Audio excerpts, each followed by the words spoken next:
I have the distinct honor and privilege to be able to introduce our guest lecturer for today. Mr. Son is a toxicology nurse training coordinator at the UP-PGH National Poison Management and Control Center.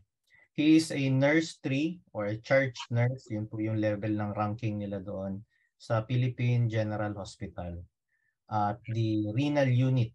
So by profession, a nurse, and also by subspecialty is also a toxicology nurse as well as a renal unit nurse. Prior to his appointment, he was a staff nurse from emergency medicine for 6 years. He previously worked in the barangays and communities of Imus Cavite as a public health nurse for 3 years. And then prior to his employment to PGH, aside from his function as a nurse in PGH, he is also a coordinator for nurses and one of the course faculty of the National Poison Management and Control Center, which involves training of nurses in the field of toxicology and care of poisoning patients. He received his Bachelor of Science in Nursing in year 2012 from Cavite State University and earned his Master of Public Health degree from the University of the Philippines College of Public Health in the year of 2017. Currently, he is taking the Masters of Hospital Administration from the UP-PGH, as well as he had his specialized training in trauma, emergency nursing, hemodialysis, and toxicology. He had his specialized training in toxicology and other substance of abuse from UP NPMCC in year 2019, to where he gained a deeper and comprehensive knowledge and skills in the treatment of persons who uses drugs and develop a keen interest in substance use and addiction care. He is the founding president of Toxicology Nurses Association of the Philippines Incorporated, wherein he has served 2 consecutive terms, to where he had worked with Professional Regulation Board of Nursing, the recognition of clinical toxicology nursing as specialty nursing. So ito po yung recognized po ng PRC and the BON to be able to provide po yung specialization in toxicology for nurses. He also formulated and drafted the standards of practice of toxicology nursing in the Philippines, along with the guidance of the PRC and BON, and assistance of other founding members of TNAP and other relevant activities of this specialty group. Also, he is the member of the Philippine Society of Emergency Care Nurses Incorporated and Renal Nurses Association of the Philippines. All throughout his decade-long service as a nurse, he encountered numerous patients that have substance abuse disorders, from the grassroots level in the community, those who suffered from trauma and injuries as resulted from their substance use in trauma and emergency department.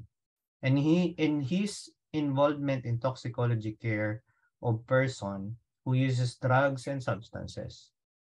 As such, he developed the sense of advocacy for the betterment of the care of persons who use drugs and substances and appropriate addiction care in the field of nursing in the Philippines. So without further ado, let's all welcome and give a warm of virtual applause for our guest lecturer, Mr. Son Michael M. Mariano. Sir? Ayun, maraming salamat po Sir Ace sa ano na yun. Yeah. So, medyo napansin nyo dun sa introduction. So, actually, ongoing na rin kasi yung isa pang training program and undergoing din ako ng isang pang specialized training. Kapagod lang pero masaya, which is addiction nursing naman, which is relevant din naman sa ngayon and very closely related sa toxicology. Just a short note lang for everyone. Anyway, today so I will be discussing or I will be providing you with some lectures that will be covering holiday related poisoning. So, as instructed, meron po akong 3 lectures that will provide, but I think kailangan kong ilabas yung isa kasi I think na I need to provide a more relevant pagdating sa mga aspect, pagdating sa mga kapulisan natin. Ay, by the way, ako din kasi po yung trainers ng tawag dito. Ako rin ng trainer for hemodialysis ng PGH. So, actually may ongoing pala akong 2 trainees from PNPGH for hemodialysis then. So under my wing, meron pa ako tinuturuan na ongoing. So sabi ko nga ako, medyo close related na rin ako sa mga taga-PNP. So anyway, good morning to everyone. So I will be sharing my first lecture. So I will be covering first is the firecracker ingestion. So this is one of the sentinel event that is usually discussed or usually reported to the Department of Health during this season. So mag-start yan usually by the first week of December until I think by the second week of January for the sentinel event. So let me share my slides first. So yeah, firecracker ingestion tayo. So firecracker ingestion is actually paano ba natin yan? It started in 1991 actually with my mentor, Dr. Irma Macalinaw, na may na-discover siya na tawag dito, yung bata sobrang stable, wala siyang naglalaro-laro lang siya tawag dito, sa emergency department ng PGH that time. Pero suddenly biglang nag-collapse yung bata. And upon further investigation, the child actually presented or had ingested Watusi. So it's in 1991 that it is the first time na nagkaroon ng documented cases of a firecracker ingestion, and it was first depicted. So now let's continue tayo sa ating discussion. So okay.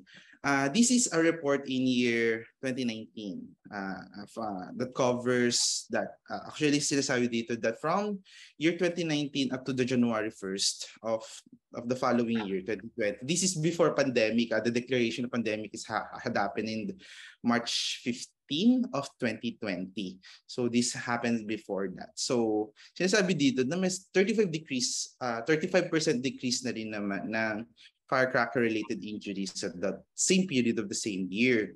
So, of a different year. So, nagkaroon dito ng sabi nga ni Secretary Duque dito that may reduction na nangyari that time. So, makikita natin na may downtrend na talaga even before ng mga firecracker-related injuries. Pero may mga pailan-ilan, kumbaga may mga sentinel events pa rin na nangyayari across the nation. And for this year, may documented silang 164 fireworks-related injuries. For perspective naman ng toxicology, that year walang na-report na firecracker ingestion. Okay? Next, by year 2021, covering the period from the December of 2020 up to January 1st of 2021, may significant decrease then. So this is the prime of the pandemic season, and usually wala talagang dito at may dito. So 85% of decrease in fireworks-related injuries happened that same period in comparison from the period of last year. So there's only around 50 injuries that happened that time, and 49 were related to firecracker, related in only one stray bullet. So across the range din to, and majority of the cases are reported is from the national capital region. So again, and then from that year as well, from year 2020, December 2021 to January 1st of this year, which is January 1st, 2022, meron ng 11% less firecracker-related injuries. So, pero around 336 decrease siya talaga. Medyo mababa na rin siya according to this report ni Dr. Duque that time. So, pero so actually this is attributed first to the total and complete ban of some of our most dangerous tawag dito, most dangerous firecrackers that is sold in the market. Okay? So if you consider that, talagang babagsak kasi kung i-restrict mo yung access ng tao doon sa ano. Pero ang question kasi, bakit nadamay ang Watusi, Piccolo doon sa aspect na yun? Well, for one thing, Piccolo, malaktaas yung chance niya talaga na mag-cause ng disruption, lalo sa injury kasi malaki, handheld firework siya. So, kaya siya isinama doon. Pero maliit lang din kasi yung ano na yun. Plus, bakit nadamay ang Watusi? For one thing, ang Watusi kahit maliit siya naman yung hubad na klase ng firecracker. So, hindi siya balot. Meron lamang siyang mga non-oxidative reagent para hindi siya pumutok. And only kapag na-expose, kaya siya sinusugatan sa clarity, ba kaya siya sinusugatan sa sahig para pumutok. Kasi yun. Pag nasugatan kasi yun, ang tendency nun, magliliyab na siya. Kaya siya pumutok. So that time, all those 3 years so far, and we are actually thankful na wala naman talagang mga firecracker ingestion na nangyari. Kasi ito yung isa sa pinakamalalang poisoning cases na na-encounter namin talaga sa poison center. Okay? If you have, just a note, if you have any questions, you can post it to the chat para masagot ko as we go to our our discussion for today. Okay? So I will also ask questions if you have, for you to para lang maging active yung discussion natin. So, okay? And so, actually, one of the, in that year, 1991, tinest yung Watusi, yung na-ingest ng bata. And they found these 4 active ingredients there. The yellow or white phosphorus, the TNT, trinitrotoluene, potassium nitrate, potassium chlorate. Okay, all of these are actually toxic.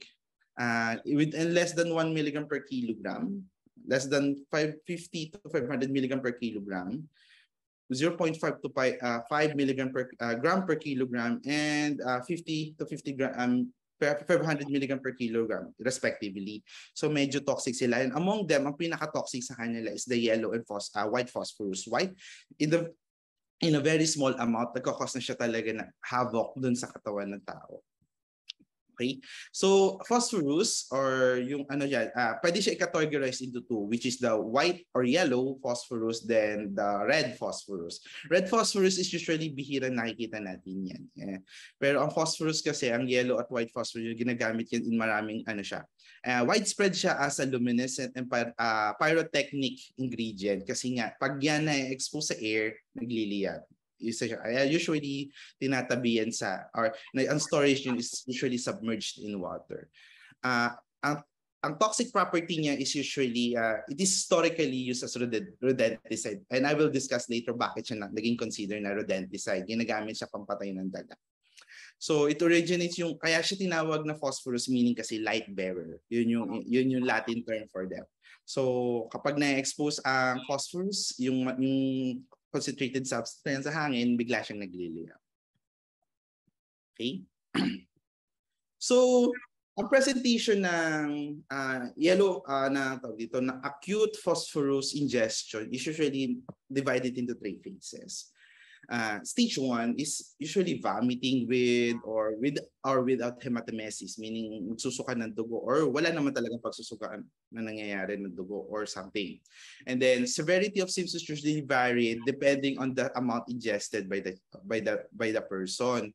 So sa amin, sa clinical toxicology, we have a dictum. We have the dictum that that the dose is the one that dictates its toxicity. Kung gaano karami yung na-i-ingest mo, it provides us a probability kung gaano ka magkakaroon ng severity pagdating sa yung poisoning. Okay?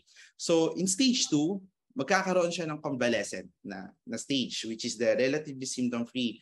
Kaya katulad dun sa kwento ko kanina, in year 1991, that child na naglalaro, actually na doon na siya sa period na yon, na parang wala lang. Parang kumbaga, nagpapass yung eye of the storm. So in here, parang wala siya nararamdaman. So yung bata, laro lang ng laro. Pero unknowingly, meron na palang nangyayari sa katawan niya. And that happens to stage 3, which presented with severe gastrointestinal symptoms. So magda-diarrhea yan, vomiting, yan, severe abdominal pain.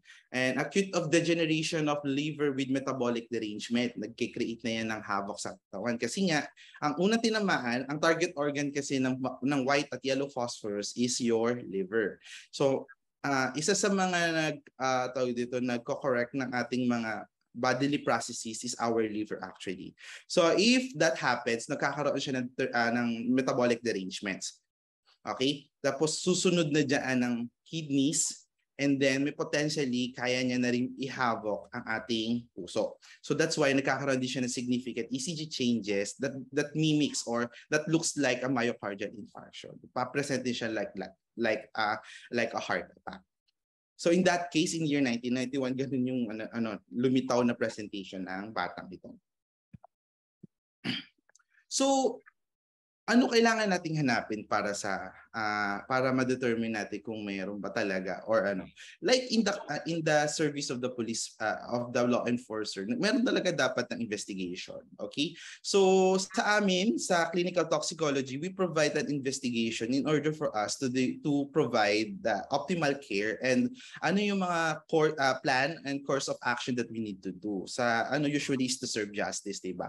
In the PNP. So in here we need to investigate.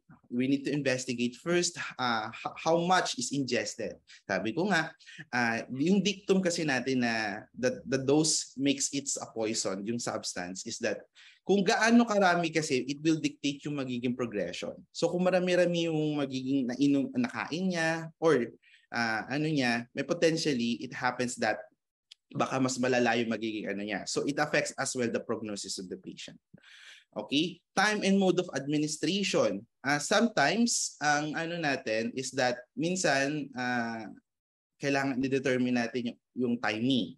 Kasi nga nagpe-present, lalo na yung ang white phosphorus ingestion toxicities that nagpe-present siya ng stages. Minsan, pag nagtapos yung pagsusuka ng patient, akala nila wala na nangyayari. Pero it happens to be that may tendency pala siyang mag-develop into more severe stage at later part. And usually, dinidismiss yun at early ng mga clinician. So if there's no further investigation that happened, baka kasi ma-miss out natin yung ganun and ma-miss natin yung opportunity to actually provide toxicological care for these patients. So and again, then mode of administration. Okay, there is usually three ways in how yellow and white phosphorus can havoc to the body. First is, and usually the most rare, which is your inhalational.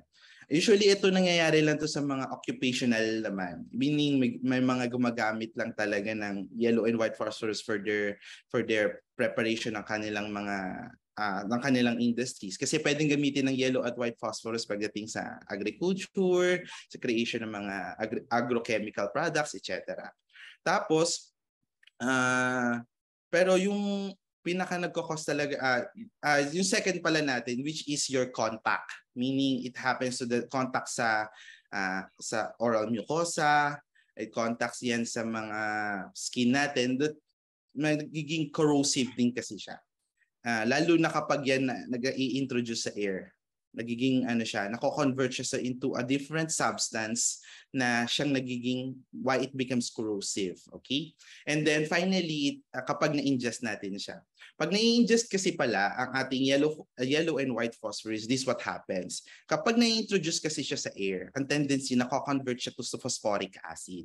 The phosphoric acid is actually a very low pH, I think it's 3 and 4, pH 3 and 4 na caustic substance. So itong substance na to, this WA2C, if ingested, it will convert it to phosphoric acid. And that if it's ingested, we need to treat this as a caustic agent. Kasi yung dinadaanan niyang mga organ system or the organs the gastrointestinal organs is potentially masira niya. Maging caustic siya at masira niya yung mga organs like the esophagus, your your oropharyngeal area. So may mga classical presentation that will happen after then. Then characteristics of the course following the ingestion. So we need to ask the patient or the family or the one who monitors the patient na anong nangyari before this? Tapos ano pa yung sumunod na nangyari? Nagsuka ba siya? May pagsusuka ng ganito, etc. So usually tinatanong yan. Kasi para ma-determine natin yung causality. And aside sa causality is the progression ng illness ng pasyente.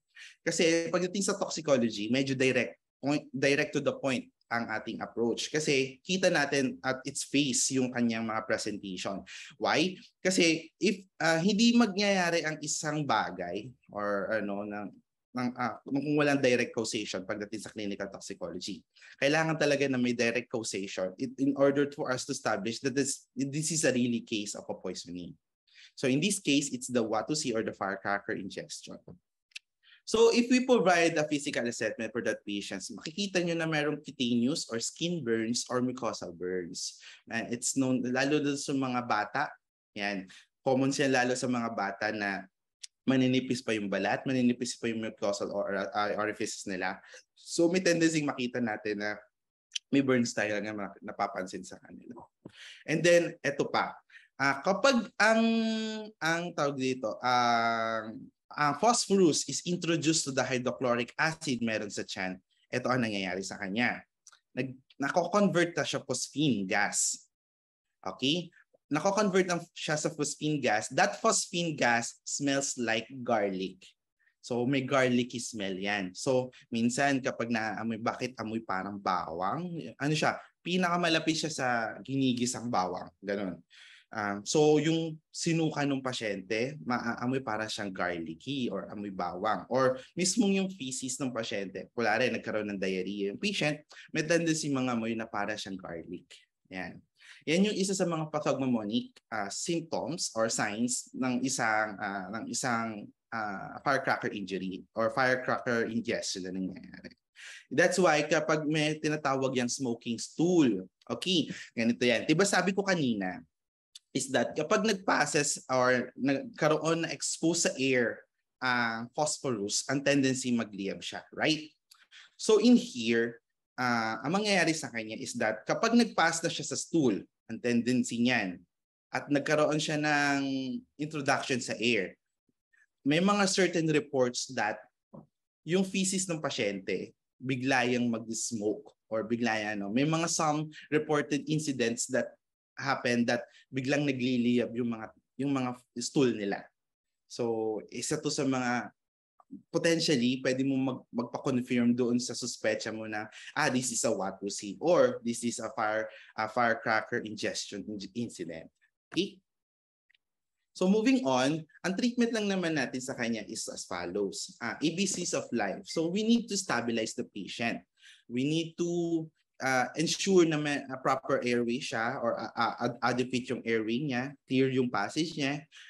So if the patient is unconscious, potentially medyo complicated na yan kasi any patient, so I don't know, I know that you are familiar with the GCS. So the Glasgow Coma Scale, anything below less than 8 at comatose na ang patient, less than 8, there is the necessity for intubation. Pero sa field kasi medyo mahirap gawin yun. As a first responder, okay, ang pinakamahalaga lang, if you suspect na tapos comatose ang patient, that you need to establish airway. Ang hiling ko lang po is that you need to at least perform a jaw thrust maneuver or kung may suspecha kayo ng cervical injury. Pero kung wala naman, pwede naman ang chin lift maneuver. Just para lang matulungan natin yung pasyente sa paghinga. Also, as to ensure din na walang foreign body pa na foreign body that can obstruct the airway passage. Then the next, the breathing. If there's no breathing, pwede na tayo mag-provide ng rescue breaths. So applicable pa rin dito ang basic emergency responses natin. And then if there's no circulation or if the heart stops, so perform CPR. So in the field, usually it's the BLS. Kapag ano na, ang chain of survival na natin at madala yan sa hospital, or kung meron kayong available, sabi ko nga may ECG changes siya, diba? So kung available ang AED, so it can be provided as well. So it can be attached as well to the patient. So in order for that life support to happen. Then next is if it happens to be en route na, kasi ang goal niyan kailangan niyo talaga mahatid sa hospital, lalo na doon sa critical at saka doon sa malalang kasi ng cases na umabot na doon sa stage 3, is to maintain vital signs. Monitor natin yung vital signs kasi relevant siya lalo sa toxicology. Kasi sa amin sa toxicology, vital signs determines a lot of the effects kasi kaya mag-predict namin ng mga potentially what happens. Like for example, kapag nagkaroon ng severe acidosis yan, malamang sa malamang ang taas ng RR niyan. Or if the sudden changes, or ang taas ng heart rate niyan, potentially baka may hyperkalemia na siya due to the affectation of the electrolyte imbalances that happen to the insult to the liver of the patient as per to the ingestion of the firecracker or the Watusi. And then, ito isa sa crucial in providing do not give oxygen unless the patient is hypoxic or in distress. Hindi natin priority ibigyan sila. Why? Una, mako-convert kasi sa phosphine gas yung remaining na substances sa loob ng tiyan niya. So may tendency ang mangyari, baka magliyab kayong lahat. So ang tendency, dahil diba, isa dun sa aspect ng fire triangle, oxygen plus your fuel plus your heat. Ang fuel na natin dito is the phosphorus. So ngayon, wag lang natin mag-add tayo ng insult of another burn that happens because nag-introduce tayo ng air. Ay ng saturated oxygen. So kapag tinaas kasi natin ang tendency niya, mas mabilis siya maglibya. So as much as possible, do not give oxygen unless necessary. Okay? Then, sa field, you can give this. Give raw egg whites. If the patient is adult, so at least 18 years old and above, 8 to 12 eggs. Then sa pedya, 4 to 8 eggs. So, just an emphasis, we are talking raw egg whites. So, tinatanggal natin yung pula ng itlog. Hindi po siya isinasama. Ito lang ang problem natin sa kanya. Can be given ba siya via NGT? The answer is no. Kasi may papaliwanag ko mamaya.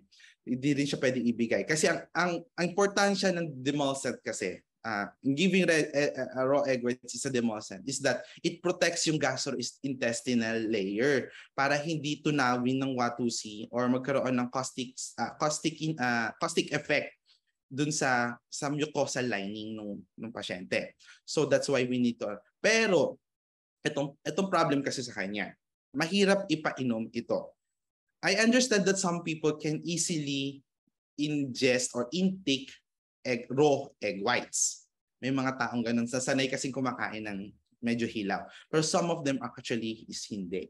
So, kung hindi talaga dun sa unang try pa lang at hindi na, I really suggest that you don't. Why? May tendency kasi pag nagsuka ang pasyente, baka magkaroon siya ng baka malacerate natin yung kanyang esophagus kasi manipis na yon. May tendency kasing numipis yun eh. So baka mabutas natin yung esophagus or mabutas natin yung kasi suka siya ng suka.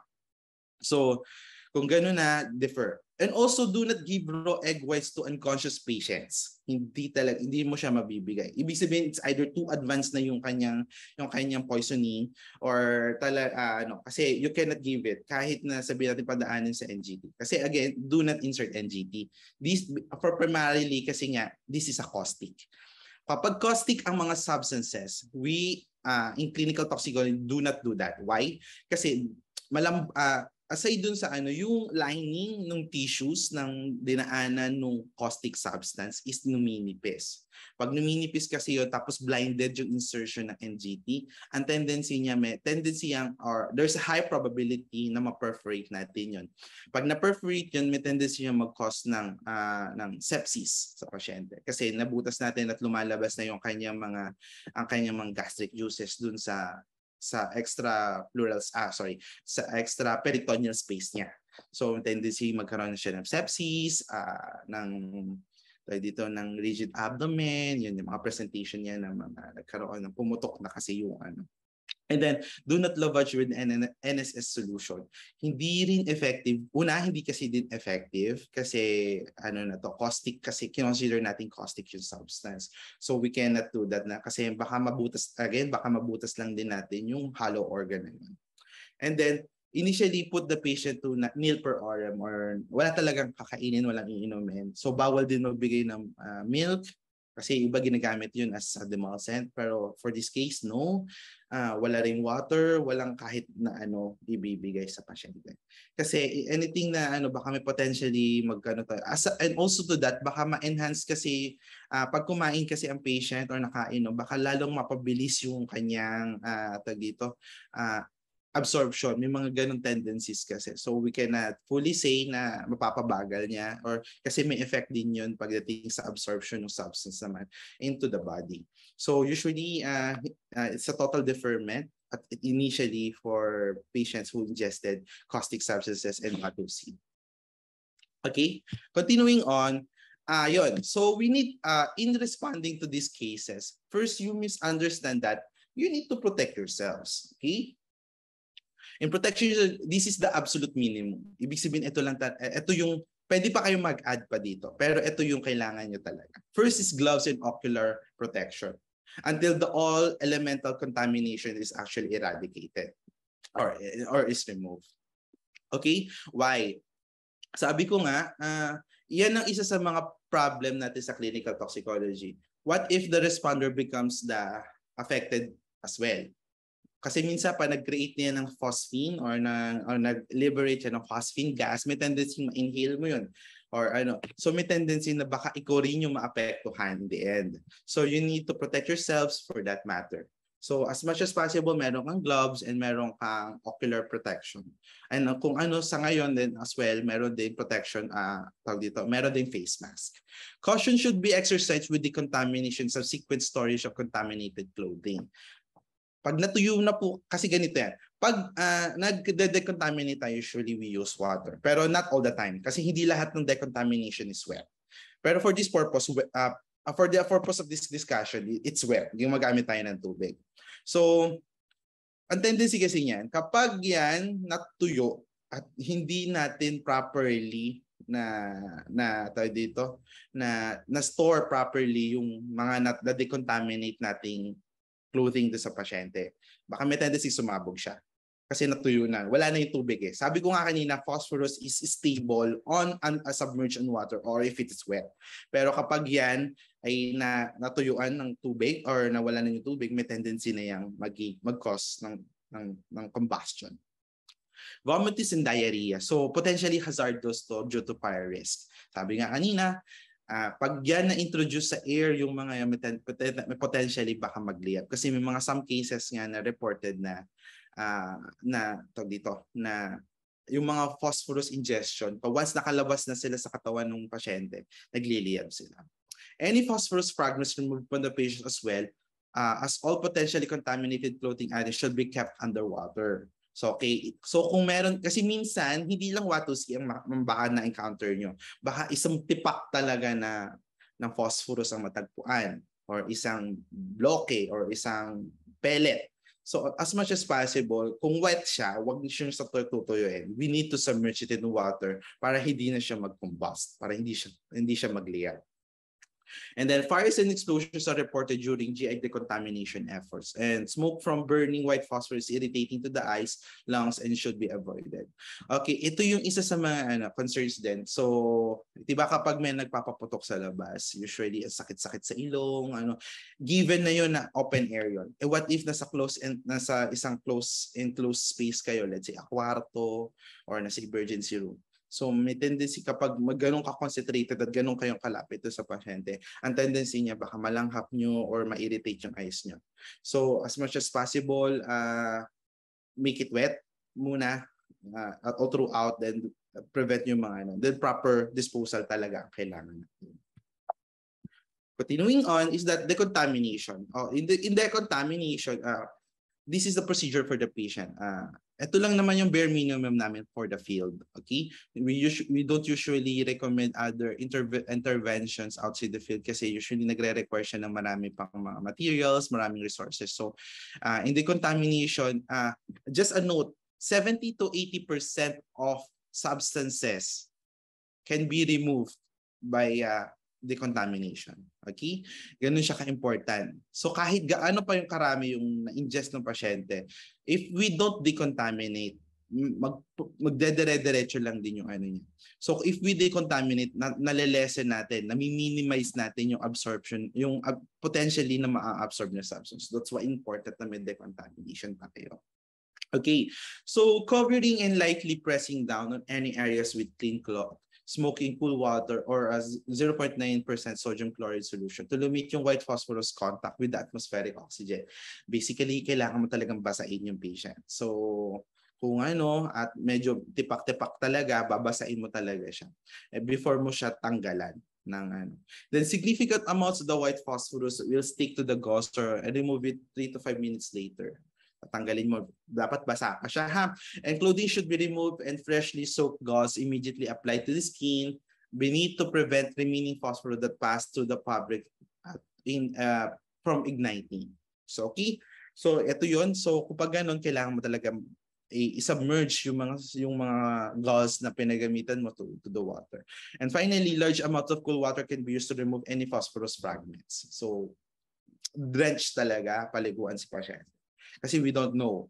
We cannot fully state. Pero this is external decontamination. But wala tayong magagawang internal decontamination for this patient. Okay? We cannot give, we cannot lavage, we cannot give activated charcoal for this patient. Kasi nga, we consider them as well as caustic injuries. Okay? Moving on is that, ayan, for this topic, I'm talking na lang about some DOH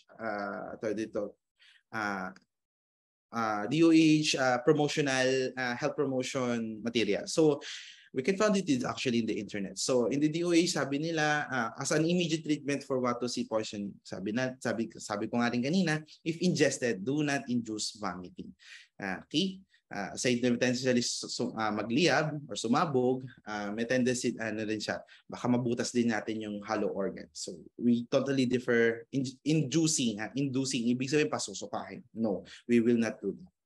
And the children may be given 6 to 8 raw eggs and adults 8 to 12. Pag hindi kaya, wag ipilit. And then bring the child immediately to the nearest hospital. If there is dermal exposure, bathe the patient with alkaline soap or perla. Like ito, yun yung pinakamalapit. Pero sa akin, kung wala talaga, wag natin humanap ng sabon, tubig na lang. It's enough, lalo na sa field time. Sir Son? Yes po. Just to clarify lang, no, sir, kasi baka mamaya may mga nagtataka. Bakit egg white lang, sir? I mean, hindi ba pwedeng buong itlog na lang yung ibigay? Alam mo, minsan natataranta yung ating mga kasamaan. Ipakain nyo na yung buong itlog. So, why egg white? Okay. Why egg whites? First, yung properties ng egg whites. Okay. Si egg white kasi meron siyang albumin. So, marami siyang liquid protein, mga amino acids na kapag nagkakaroon siya ng contact doon sa mucosal lining, nag-create siya ng another barrier. So, that's why it's egg whites. Bakit hindi pwedeng kasama una, mabubusog agad sila. Malaki yung effect kasi nung ano na yun. At saka marami siyang oily substance ang yolk ng itlog. Pag ganun kasi baka meron namang effect pagdating sa absorption or may effect naman pagdating dun sa baka ma-diminish niya yung effect ng egg whites kapag nasa tiyan na natin siya. So usually hindi talaga sinasama siya aside dun sa Plus hindi kasi yun yung kailangan mo. It's the egg white only. Kasi yun lang naman talaga yung hindi mo na kailangan mag-introduce ng another substance para lang ma-convey mo yung goal mo na protection of the GI line. Actually, yun lang talaga yung yun lang yung rationale behind it. Thank you, sir. So, para sa mga kasamahan po natin, i-reserve nyo na lang yung egg yolk pagkagagawa kayo ng leche flan. Yeah, yun actually nire-recommend. Ang nangyari yan, I think it's the early 2020, year early 2000, kung di po ako nagkakamali, na medyo marami-rami na nabigyan that time. So parang yung mga taga-ER, inipon nila lahat yung mga egg yolks. Ayun. Okay. Na ginamit nila, opo. Yeah. So, sir, I know marami din tayong mga iba, baka may mamimiloso po dyan. Sir, paano yan? Naluto na namin yung itlog. Pwede ba yung egg white ng itlog? Walang available na itlog talaga na raw. Luto na po yung yung itlog na ibibigay namin. Pwede ba yun? Actually, hindi. Kasi denatured na siya eh. Pag sinabi natin denatured, yung protein, nag-undergo na siya na process either by heat or acid. For this case, acid. So kapag denatured na yung product or hindi na siya mag-create ng lining dun sa GI tract. So useless lang siya. Yes, it has a nutritional value for some, but for this case, no. Kasi hindi naman yun ang goal mo for this eh. Yun. So, useless siya. You cannot, saka plus, kapag niluto mo siya, magkakain siya ng oras. In clinical toxicology, hindi po pwedeng gawin yun kasi crucial ang oras. Yung pala, immediately as possible, ang pagbibigay ng raw egg whites. Kung klare, few minutes, biglang lumapit sa sa responder. Meron po kasi dapat less than an hour. Some literature says less than 30 minutes from the time ng ingestion. We cannot really assure that, so kaya nilalagay nila sa less than an hour. So, crucial yun. Kapag kakain ng oras, usually dinedefer ang pagbibigay. Yan. Thank you, sir. Yun na sana yung susunod kong tanong, sir. The timing. So, thank you for answering that question. So, ang tanong ko in relation na lang po sa ating mga attendees. Raise your hand na lang po, sir, ma'am, sa ating mga RMDUs who are in different regions, by the way, Sir Son. Tanong lang po, meron po ba tayong naka-standby na raw egg sa ating mga RMDU emergency section? Show of hands lang po. Raise your hands lang po kung meron po kayo naka-standby na itlog or wala. So yun, ang tanong po dito is meron po ba tayo? Meron tayong makukuhanan? Kung wala po, may malapit po ba tayong ma-access na within the allowable time of golden hour or maybe 30 minutes? May we see kung show of hands lang po, sir, ma'am? Meron po ba? Meron tayong mga naka-standby na raw eggs? Teka, parang hindi ko makita.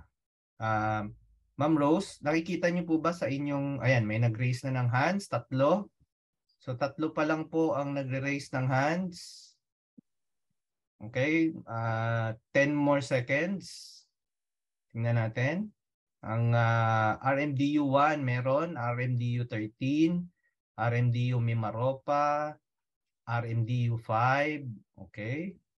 Ayan, RMDU 8, yes, si Sergeant Nevado, thank you. RMDU Mimaropa, sa SAF, si Pat Kitong.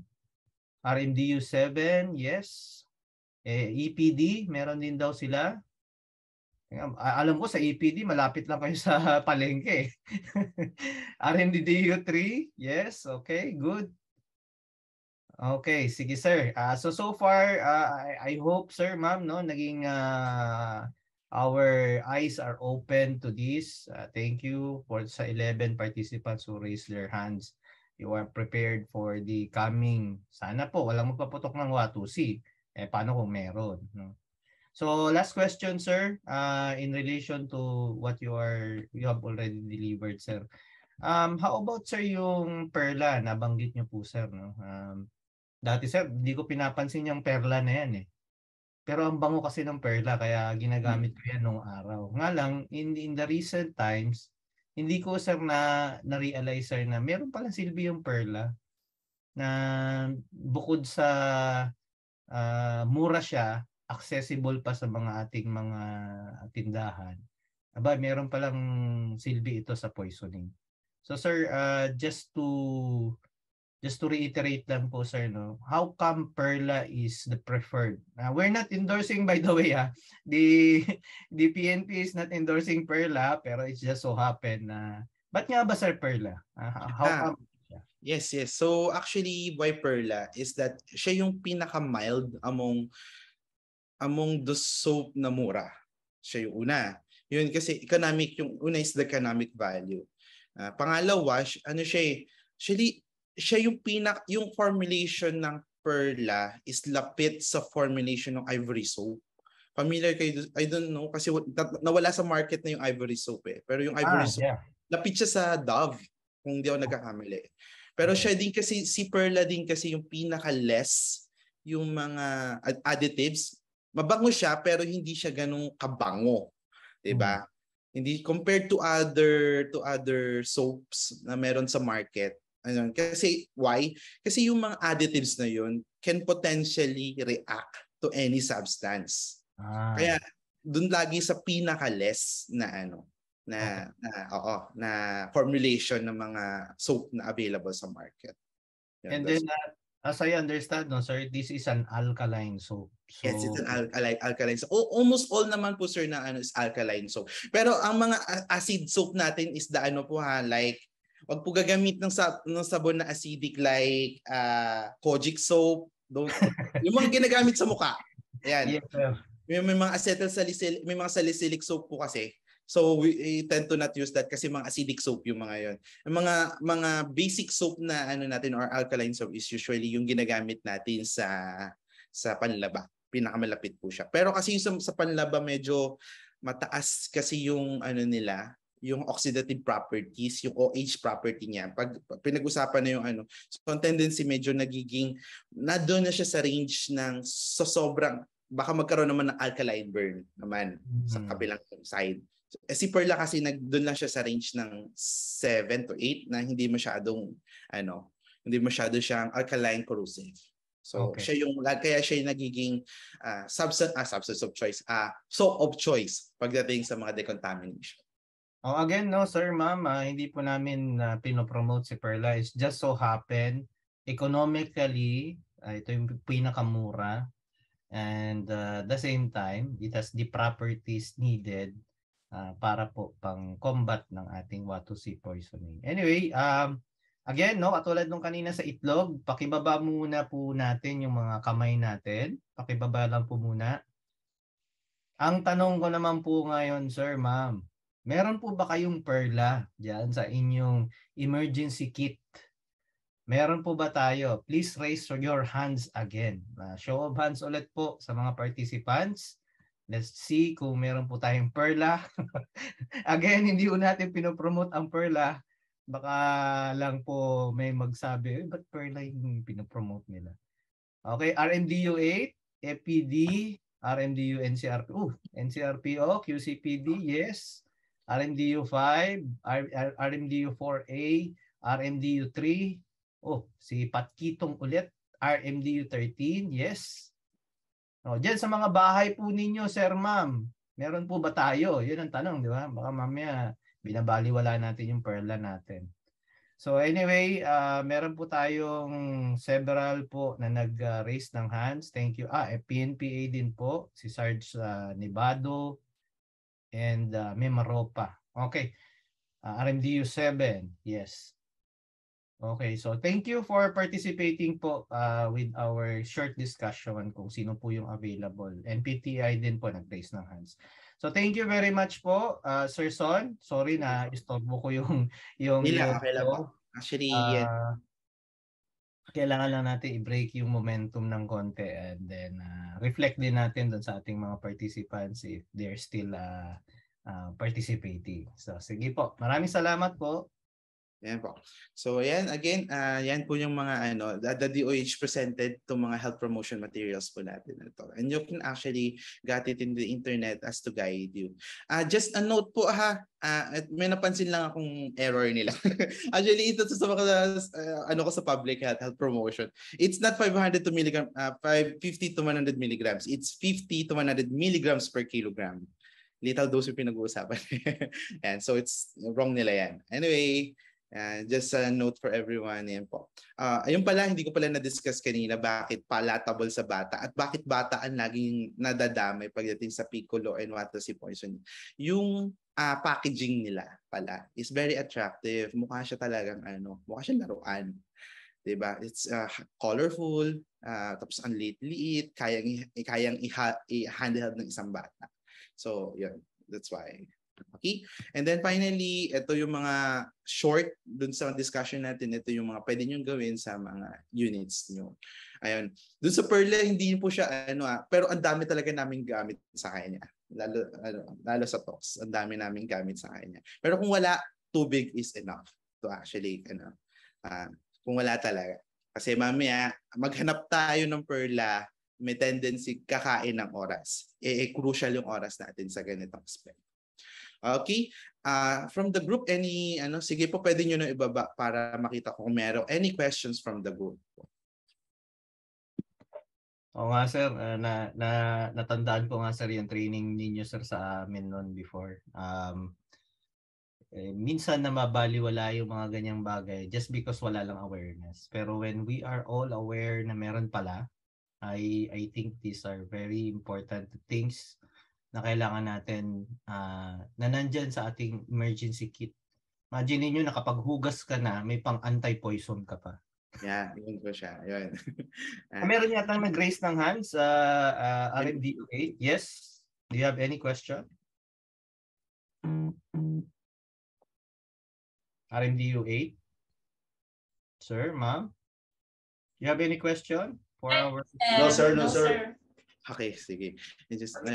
If you have no questions, actually, if you have any questions, maybe you can email me na lang.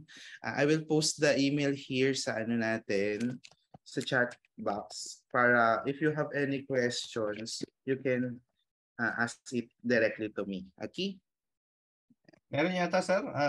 Sir, RMDU8, may tanong kayo? Just quickly. No, sir. No, sir. Wala, okay, sige. Again po, no, sir, pag may mga tanong po kayo, you can write it in the chat box as mentioned ni Sir Son. Pwede nyo siyang i-email. In fact, sa PSMU din po, as PIO, you can also text us sa ating PSMU hotline. Meron din po kaming cellphone numbers doon. And then, you can also comment. Kasi pag pinost po namin itong video na to, you can comment there. We will address your questions. So, yes. Sir Son, thank you. Yeah, sige. Just a last note actually, kasi sabi natin holiday-related poisoning tayo. Before we go to the food poisoning, kasi talagang given yun during holidays. Pero just an awareness for everyone. Sino pong may mga anak dito? Ising chikiting, maliliit. Raise of hand. Or pamangkin. Or yan. Na binigyan nyo po ng laruan in this holiday season. Like kotsi-kotsihan, yung mga trucks, yung makikintab nating mga Ayan sir, nag-raise si Ma'am Parinya. Yung RMDU and CRPO. Yes po. Hopefully, chinek nyo po yung label ng mga ng mga laruan po na yun.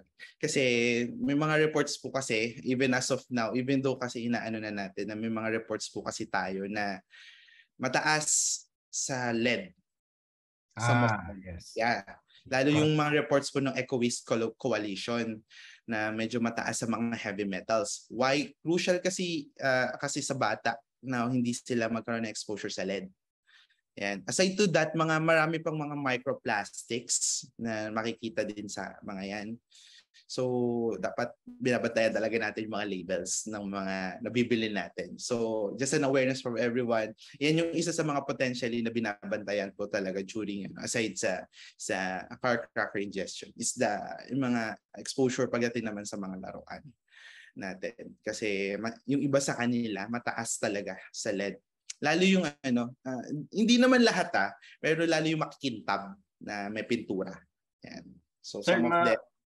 Madikit ko lang sir doon sa lead poisoning sir. Alam ko sir nung nag-training ako sir sa inyo. One of the research sana sir na uumpisahan ko sa PNP is lead poisoning related to lead bullets na ginagamit ng PNP.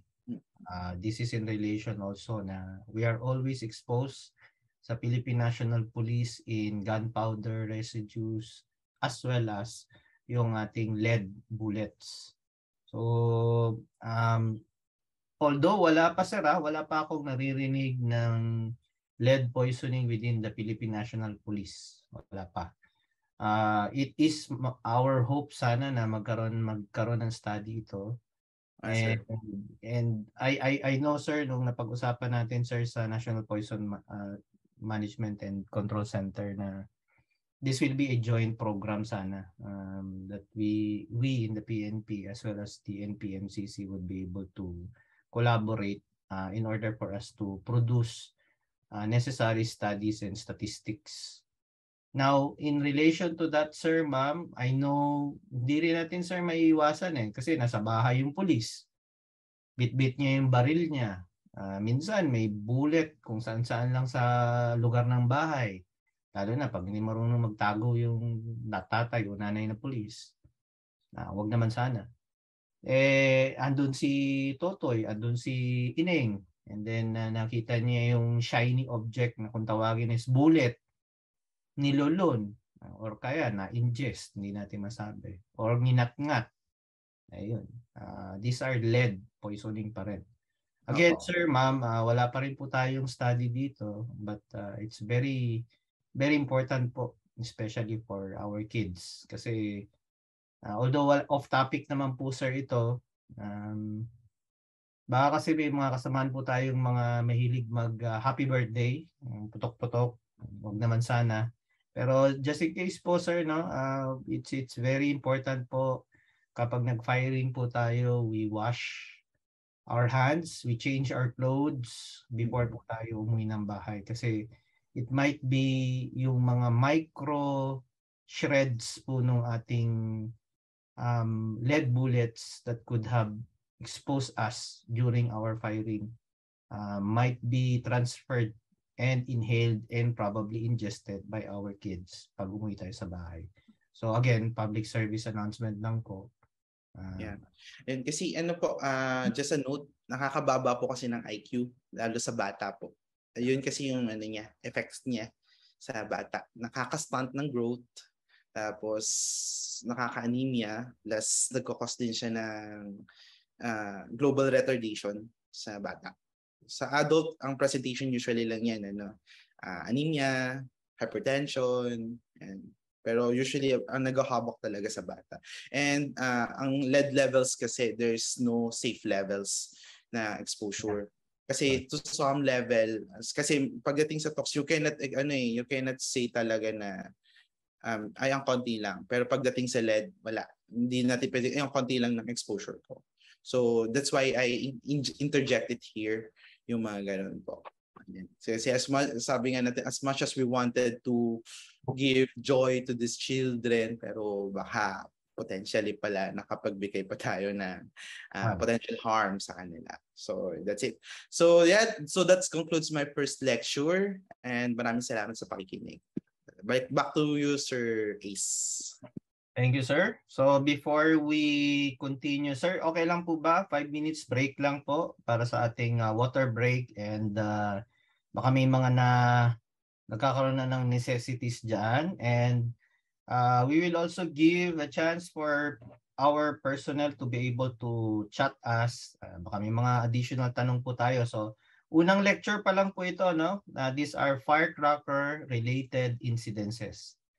Just in case po sir ma'am that meron kayong cases na dinala dyan ng ating PNP, police po natin no, na na-expose. Sana wag naman nilang kinain yung watusi. It would be very unique situation ng police na poisoning dahil ningest yung watusi. But at the same time, baka po may mga anak po sila, yung dependents natin, baka po sila ay naka-ingest. So let's be prepared. Let's be prepared, health service po to be able to respond to the needs ng ating primary customers, which are the PNP, their dependents, as well as the authorized civilian. Hindi mo masabi, oo nga, nasa loob tayo ng kampo, kamo lang, ang dinala doon yung anak ng katulong or anak ng pinsan na kapatid ng kapitbahay na nakatira sa within the camp or dumadaan sa kampo or baka sa labas lang ng kampo. So, hindi natin alam, no? Hindi natin masabi. Yes, sir. Meron po bang tanong? RMDU3, nakataas ang kamay po ninyo?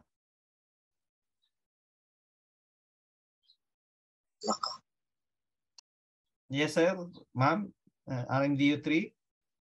O naiwanan lang? Ayan. Yes, ma'am. Yes, ma'am. Nakamute. Unmute nyo muna. Unmute.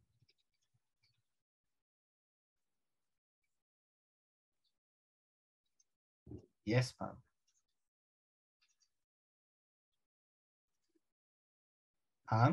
Wala pa po, ma'am. Hindi pa rin, walang audio, ma'am. Walang audio.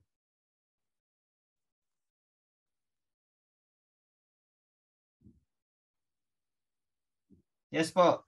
Is there any question for us, RMDU3? Sorry, napindot lang po. Sorry po. Ay, sige ma'am. Sige ma'am. Sorry po. Okay. So any other people who wants to ask questions? Now is the time. Habang may break lang po ng konti. Ang susunod po natin na topic is food poisoning. Nako, usong-uso ito sa sa PNP. Mula nung pumasok ako as PO1, I think naranasan ko lang na food poison. Kasama buong batch. Yung lalo na yung pagka napag-usapan ng tulingan. Ayan. Yung hindi ko maintindihan every time na ang hinanda ng kitchen police is tulingan, ay sigurado sunod-sunod na kami sa inidoro for some reason. And then I still remember ang spaghetti with sayote. Yan. Lahat po yan naranasan natin, and then nung lumabas na po tayo sa ating mga silid-aralan sa mga different training centers sa buong PNP, pag na-invite po tayo, no, anak ko, pag na-invite tayo, nagugulat ka na lang. Sunod-sunod din kami doon sa pagkatapos ng party, ayun, sumakit na yung tiyan namin, hindi namin alam kung saan namin nakuha. Or yung mga kasama nating pulis na mahilig mag-orbit, umiikot-ikot sa different patrol. Tapos nabigyan ng kung ano-anong pagkain. Ayan, food poison. Well, anyway, malapit din po sa atin ito kasi madalas po ang responder po, ang first responder talaga ay police. Hindi nyo masasabi kahit sabihin nyo, ay sorry, health service lang ako, hindi ako nagpapatrol. Oo nga, kamo lang, ikaw tinawag eh. Paano yun? Yung kapitbahay mo, sabi, pulis yan. Nasa health service yan. Tawagin mo yan. Tapos ikaw naman, siyempre, nung responde ka, ang tanong, alam mo ba yung gagawin mo? Yan. So, these are food poisoning incidents. Meron din po ito sa ating mga pamilya. Lalo na, during our event, we will be attending a lot of celebrations, and usually pag may celebrations merong mga handa, hindi natin masabi sana nga all okay yung pagkain, kamo lang pag hindi at nakakain tayo ng hindi natin dapat kinain, or yung kinain natin ay hindi maganda yung preparation, ayun, so doon tayo madadali. Anyway, Sir Son, I think 5 minutes is over. Okay, sir. Sige po. Let's continue. Okay. So we will be talking about food poisoning. So, okay. Ano ba? As just a big background, nakakailan na po ko ng so baka maging heavy lang tayo pagdating sa mass casualty incidents. Kasi common talaga ang mass casualty incidents sa food poisoning. Pero marami namang ways actually ma-food poison. Pero let's talk about it in here.